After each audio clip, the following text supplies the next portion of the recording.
Nous sommes à Aire de Côte, sur le flanc est du Mont Aigoual, en limite de la zone cœur, au refuge gîte d'étape d'Aire de Côte.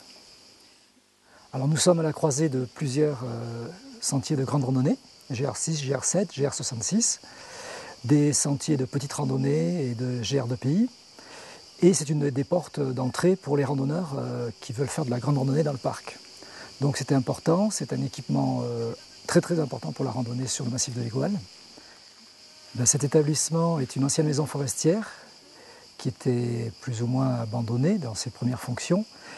Et il a été donné en gestion au Parc national des Cévennes à la création de celui-ci. Et le Parc national a beaucoup investi.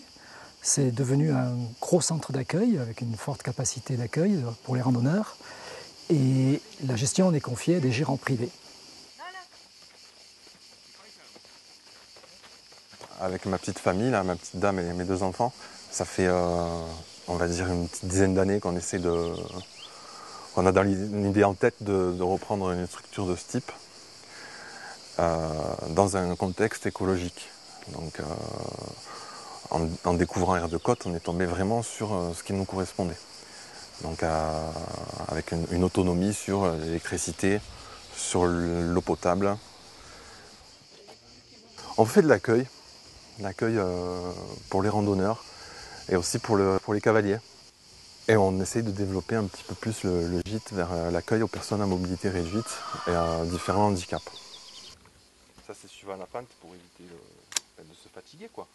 Il y a eu des gros investissements qui ont été faits en partenariat avec la GMF, dans le cadre d'une action de mécénat de la GMF, pour l'accueil des personnes handicapées. Alors il y a des chambres aménagées pour les personnes handicapées.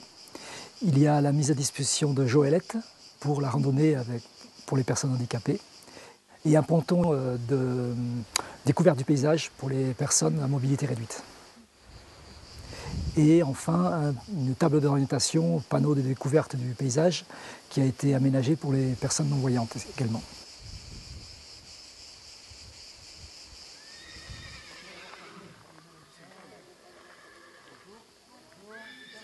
Alors, on a une capacité d'accueil de 46 personnes.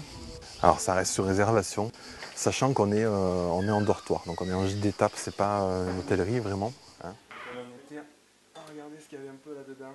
Donc on se restaure de manière traditionnelle, familiale, donc c'est des plats simples mais assez copieux pour des personnes qui ont fait des efforts dans la journée.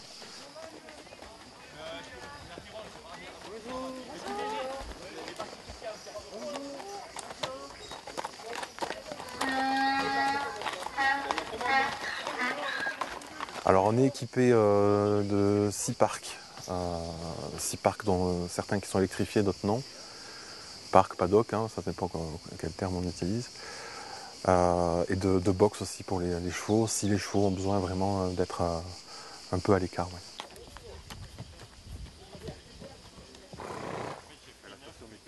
À Aire de Côte, on arrive tout azimut par différents chemins. On y arrive à pied, à cheval, à voiture, à vélo. Et en fait, tout ce petit monde se confronte. On a des chasseurs aussi hein, en saison de chasse. Et ça discute à table. Il y a des moments un peu difficiles. Mais justement, il y a une espèce de liberté qui permet aussi d'avoir ces échanges. Il n'y a pas de débordement, ça se passe plutôt bien. Alors, comme on disait tout à l'heure, le site est isolé, mais il y a énormément de passages. Donc, du coup, on rencontre beaucoup de monde, on fait beaucoup de rencontres. Et on ne l'est pas tant isolé, au contraire. C'est ce que recherchent un peu les gens, en fait. Il y a ce calme et ces échanges.